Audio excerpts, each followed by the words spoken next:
You've probably never thought about it, but right now, you can go to the bathroom in complete privacy, wipe with soft paper, and flush it all away without a second thought. For most of human history, none of that was true. For most of human history, the most dangerous part of your entire day might have been the simplest one. Early humans on the African savannah had no walls, no doors, no privacy of any kind. Relieving yourself meant stepping away from the group, alone, exposed, at exactly the moment you were least able to react to a predator.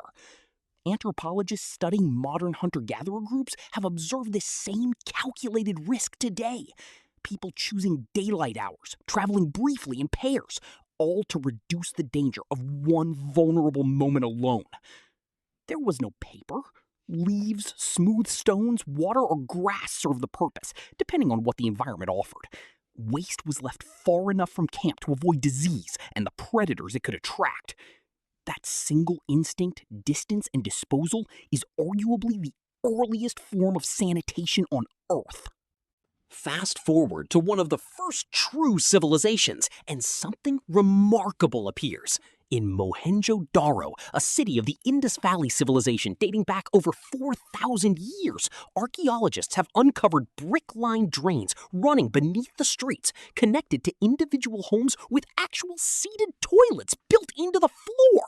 Waste flowed through covered channels, out of the city entirely. This wasn't an accident of engineering. It was one of the earliest deliberate sanitation systems ever built, centuries before Rome existed. Rome took the concept further and considerably stranger. Public latrines, like those still visible in Ostia today, seated dozens of people side by side with no partitions at all. Waste flowed beneath into the Cloaca Maxima, one of the world's oldest major sewer systems. Some sections are still partially in use today. Here's the detail that tends to surprise people most.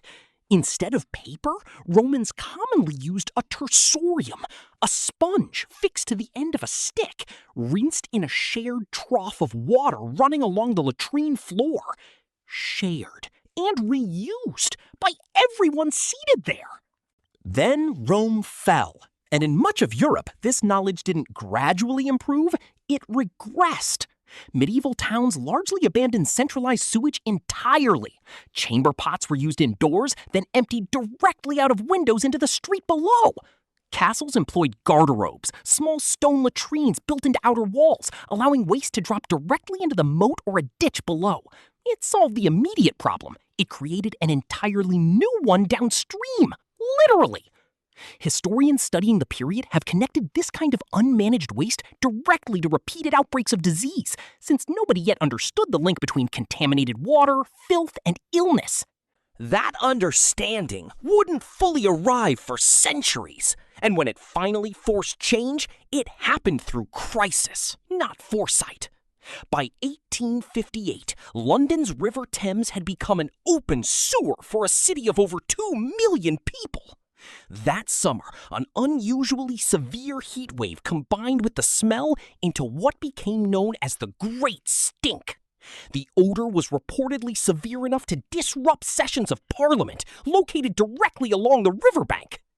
Politicians who had ignored decades of warnings about the city's sewage problem could no longer avoid it, quite literally from inside their own building. Engineer Joseph Bazalgette was given the authority and the astonishing budget to build a completely new sewer network beneath London. Over 1,000 miles of tunnels, routing waste away from the city entirely. It's considered one of the most significant public health engineering projects in history. Major components of Bazalgette's system are still functioning under London today, more than 160 years later. Here's the uncomfortable part. Every flush toilet, every sewer line, every moment you don't think twice about where waste goes exists because enough people in city after city eventually got sick or desperate enough to demand it. We didn't invent sanitation because we're clean by nature. We invented it because the alternative, again and again, across thousands of years, nearly killed us.